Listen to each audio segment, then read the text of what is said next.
देखिए, सबसे पहले आज हम लोग चर्चा कर रहे हैं क्लाउड्स के बारे में।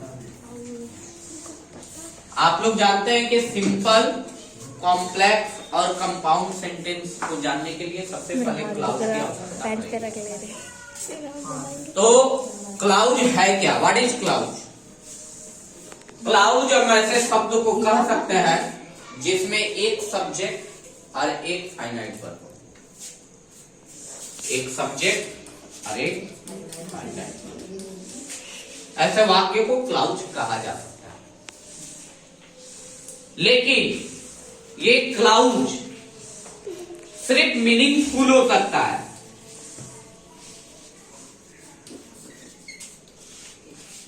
आपको मीनिंग देगा, लेस मीनिंग का नहीं रहेगा कि उसका कोई मीनिंग नहीं निकले। एक सब्जेक्ट एक फाइनाइट वर्ब से बना हुआ कोई भी वाक्य, एक सब्जेक्ट जैसे राम पढ़ता है, राम रीड,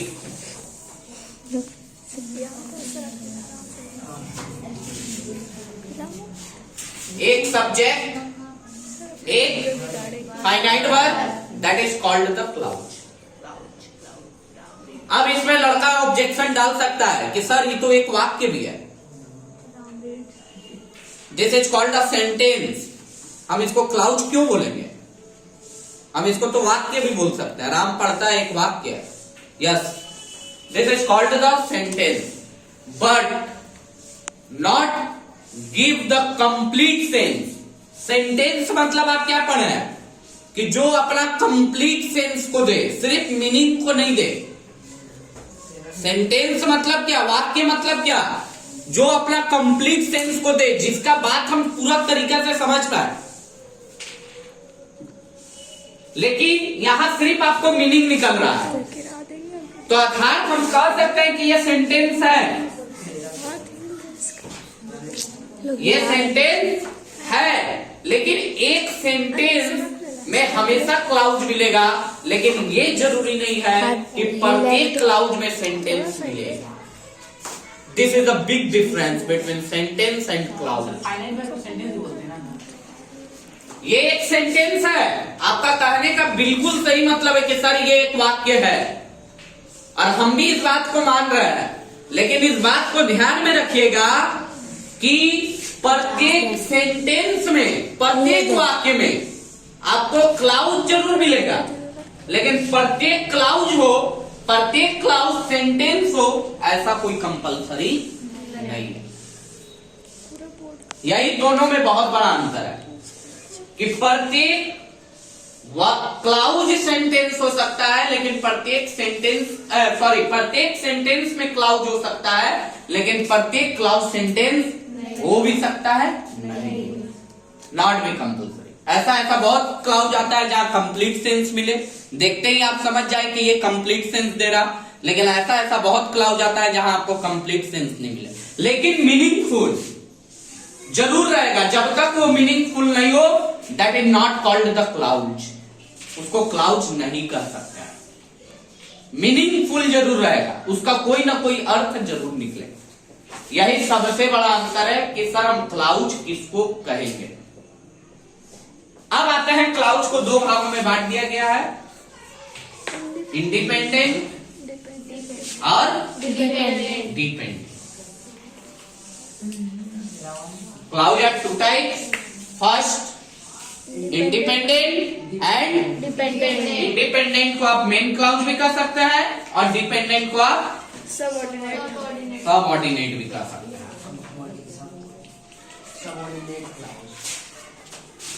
इंडिपेंडेंट क्लाउड क्या है? जिसमें एक सब्जेक्ट और एक फाइनाइट वर्ब हो। और डिपेंडेंट क्या है? जो अपने वाक्य के अर्थ को कंप्लीट करने के लिए इंडिपेंडेंट के ऊपर निर्भर रहे, वैसे वाक्य को डिपेंडेंट क्लाउड कहा जाता है। एकदम डायरेक्ट देखिए, यहां example, I know the man who was blind.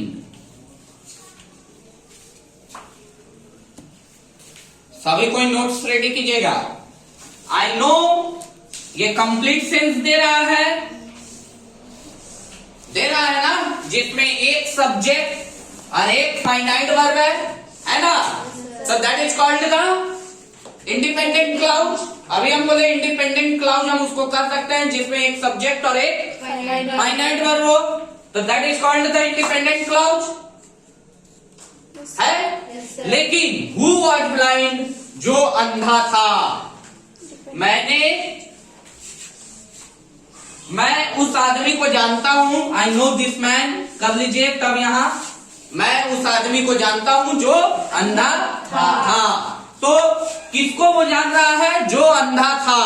तो जो अंधा था है ये, इसका कोई मीनिंग निकल रहा है क्या?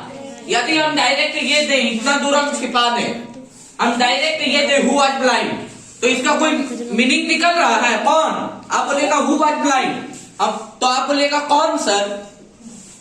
तो कौन का जवाब देने के लिए कौन निर्भर कर रहा है? आई नो द मैन, वो आदमी जिसको आप जानते हैं।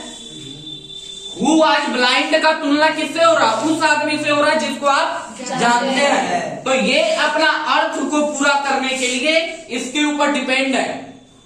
तो so this is called the dependent clause, और ये अपना अर्थ पूरा ही दे रहा बिना किसी सहारा के। This is called the independent clause. यहां पे आपको पूरा अंतर समझ में आ गया होगा कि इंडिपेंडेंट क्लाउज क्या है और डिपेंडेंट क्लाउज क्या है। यदि वाक्य के अर्थ को पूरा करने के लिए उसको इंडिपेंडेंट का जरूरत पड़े, बड़े भाई की जरूरत पड़े, तो that is called the dependent clause. और इंडिपेंडेंट क्लाउज बिना किसी जरूरत के, बिना किसी हेल्प के अपने अर्थ को स्पष्ट कर सकता है। ओके, समझ गए? अब आगे बढ़ते हैं।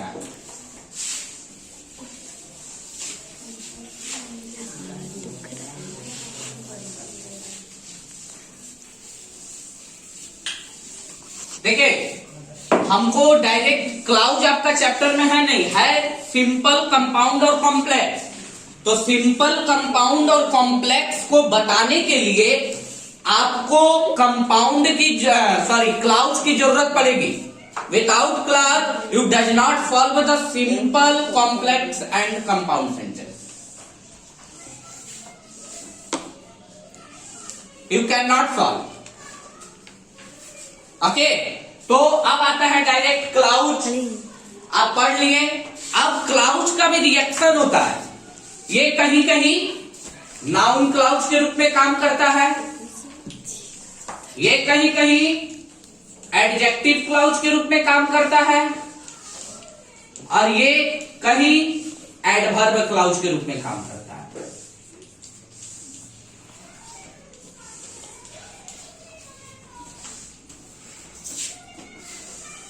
नाउन क्लाउज मतलब जिसका ऑब्जेक्ट के ऊपर असर पड़े। ठीक है, जैसे हम एक एग्जाम्पल अभी बता रहे हैं, आई नो द मैन, मैं आदमी को जानता हूं। I know this man, sorry, okay, मैं उस आदमी को जानता हूं या मैं इस आदमी को जानता हूं। जब हम यहां I know who he is लगा दिया, इसका मतलब क्या होगा? मैं जानता हूं, आई नो, आया ना? आया कि नहीं आया? तो आया, लेकिन ये दिस मैन के बदला, दिस मैन क्या है? नाउन है। नाउन के बदला हम क्या लगा दिए? हु ही इज, जो वह है। इसका मतलब क्या हुआ कि जो वह है, इसका तुलना किससे हो रहा है? This man. Who he is का तुलना किससे हो रहा है? दिस मैन से। That is called the noun clause. ये आप नाउन के जगह पे वर्ड को इस्तेमाल करते हैं, आप नाउन को चेंज किए, that is called the noun clause. ठीक इसी तरह एडजेक्टिव, जो नाउन या प्रोनाउन की विशेषता को दिखाने के लिए किया जा सकता है। एडजेक्टिव किसको कहता है? जो नाउन या प्रोनाउन की विशेषता को दिखलाए। एडवर्ब जो खुद किसी वर्ब या अपना विशेषता को दिखाए।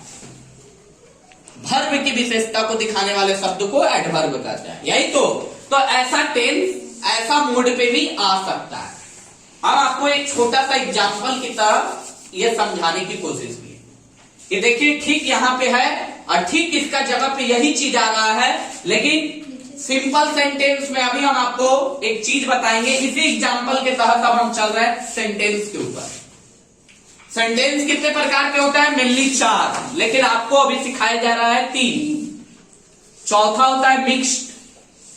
मिक्स के बारे में अभी आपको नहीं सीखना है, ठीक है। पहले आप सीखिए सिंपल, दूसरा कंपाउंड और तीसरा कॉम्प्लेक्स। ये आप लोगों के सिलेबस में। अब आता है सिंपल, किसको कहेंगे? सिंपल वाक्य, सिंपल सेंटेंस उसको कह सकते हैं जिसमें मात्र एक फाइनाइट वर्ब हो, जिसमें मात्र एक फाइनाइट वर्ब हो। तो हम इसको सिंपल कर सकते हैं? नहीं कर सकते हैं। आई नो दिस मैन, ये सिंपल कहा है, मतलब कहा जा सकता है? नहीं कहा जा सकता है। क्यों? आई नो दिस मैन, इसको सिंपल कहा जा सकता है ना, क्योंकि इसमें एक ही फाइनाइट वर्ब है।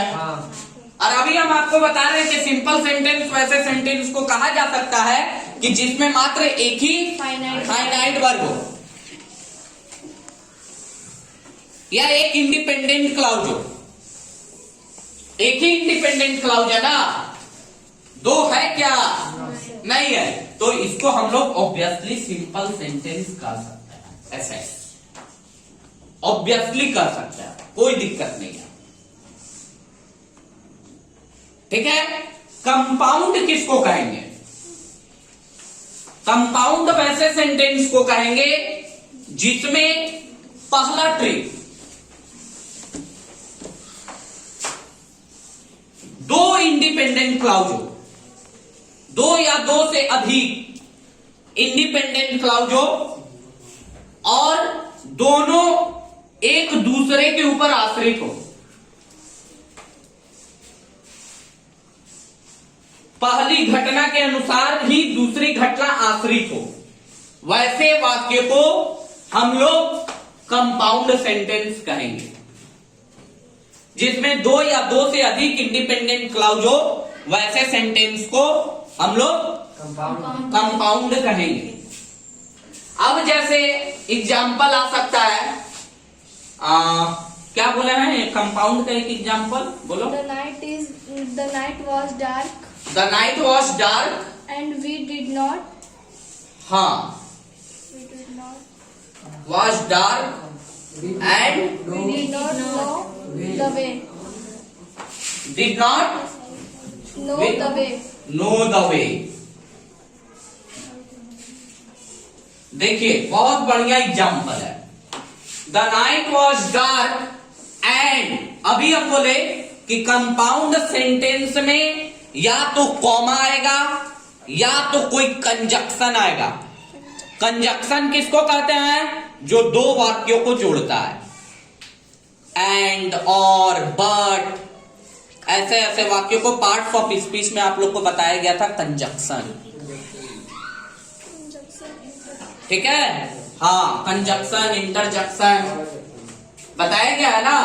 तो कंपाउंड सेंटेंस हमेशा या तो कंजक्शन या तो कॉमा से जरूर जुड़ा रहेगा, ये कंपलसरी है, ओके। तो यहां कंजक्शन है। अब देखिए वाक्य, द नाइट वॉज डार्क, रात बहुत अंधेरी थी। And we did not know, हम लोग नहीं जान पाए। डिड नॉट मतलब पास्ट की बात हो रही है, ठीक है। तब भी वर्ब में नो लगा हुआ है क्योंकि निगेटिव है। निगेटिव के साथ वर्ब अपने ओरिजिनल फॉर्म में रहता है, पढ़े है ना। यदि ये निगेटिव नहीं रहता तो यहाँ न्यू होता। ये छोटा छोटा चीज को ध्यान देना होगा। Verb and we did not know the way, हम लोग रास्ता को नहीं जान पाए। ये रास्ता को क्यों नहीं जान पाया? क्योंकि रात अंधेरी थी। इसका रिलेशन इससे मैच कर रहा है। ठीक इसी तरीका से कंपाउंड में रिलेशन हमेशा मैच करना चाहिए कि पहली घटना के कारण ही दूसरा नहीं हो पाए या दूसरे के चलते ही पहला नहीं हो पाए। यदि अलग अलग वे में दोनों निकलता है डिफिनेशन में और दोनों ही इंडिपेंडेंट है, देखिए रात अंधेरी थी, ये भी इंडिपेंडेंट है ना, ये भी independent. We did not know the way, हम लोग रास्ता नहीं जान पाए, ये भी इंडिपेंडेंट। अभी हम बोले दो या दो से अधिक इंडिपेंडेंट क्लाउड्स को आप कंपाउंड सेंटेंस कह सकते हैं, बोले ना। तो यहां इस कंडीशन पे आ सकता है कि हम लोग रास्ता नहीं जान पाए क्योंकि रात अंधेरी थी। इसका मेल इससे हो रहा है, इसका मेल इससे हो रहा है।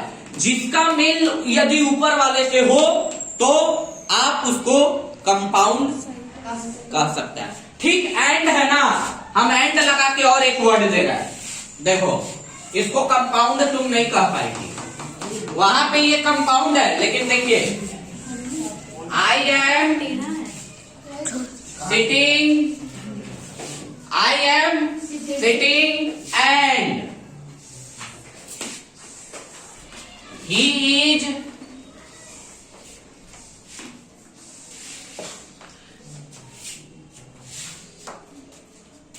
आई एम सिटिंग, मैं बैठा हूं, एंड ही प्लेइंग या स्लीपिंग, जो करना है कर सकती है।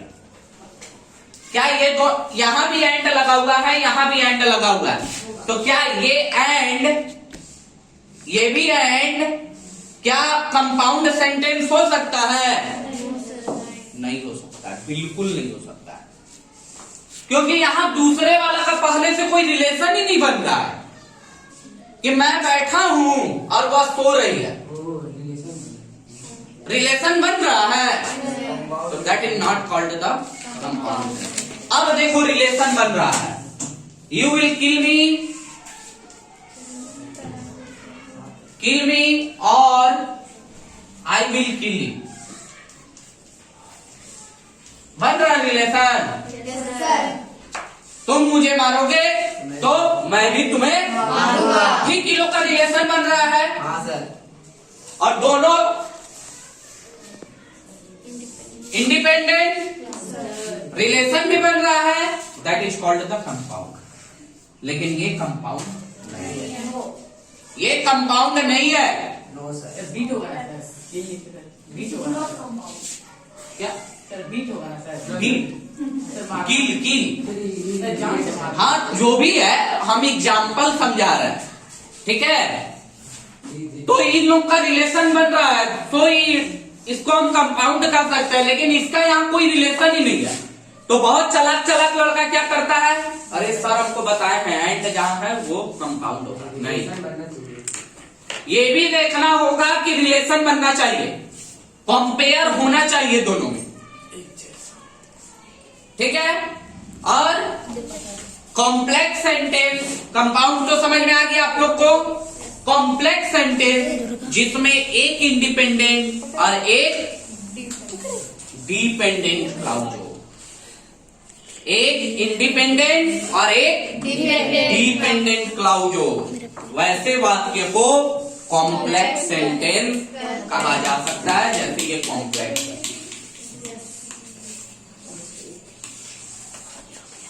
ठीक है, जिस वाक्य में ओनली फॉर वन, एक ही फाइनाइट वर्ब हो या एक ही इंडिपेंडेंट क्लाउज हो, वैसे वाक्य को सिंपल वाक्य कहते हैं। जिस वाक्य में दो या दो से अधिक इंडिपेंडेंट क्लाउज हो और उन दोनों का रिलेशनशिप मिलता हो, तो वैसे क्लाउज को कंपाउंड क्लाउज कहते हैं। और कॉम्प्लेक्स क्लाउज जिस वाक्य में एक या एक से अधिक नहीं, जिसमें एक इंडिपेंडेंट और एक डिपेंडेंट क्लाउज हो, उसे कॉम्प्लेक्स, एक या एक से अधिक भी डिपेंडेंट क्लाउज हो सकता है, लेकिन इंडिपेंडेंट एक ही होगा। ओके, वैसे वाक्य को कॉम्प्लेक्स सेंटेंस कह सकते हैं। जैसे तुम लोग बनाती है, I know that he is a good man. I मतलब नो मतलब मैं जानता हूं कि he is a good man, कि वह एक अच्छा आदमी है। तो ये क्या हो गया? इंडिपेंडेंट। लेकिन इसका वाक्य कंप्लीट करने के लिए इसको आश्रित होना पड़ रहा है। तो ऐसे वाक्य को आप कॉम्प्लेक्स सेंटेंस कर सकते हैं। ठीक है, ओके। आप लोग वीडियो देखिए और नोट्स बनाइए।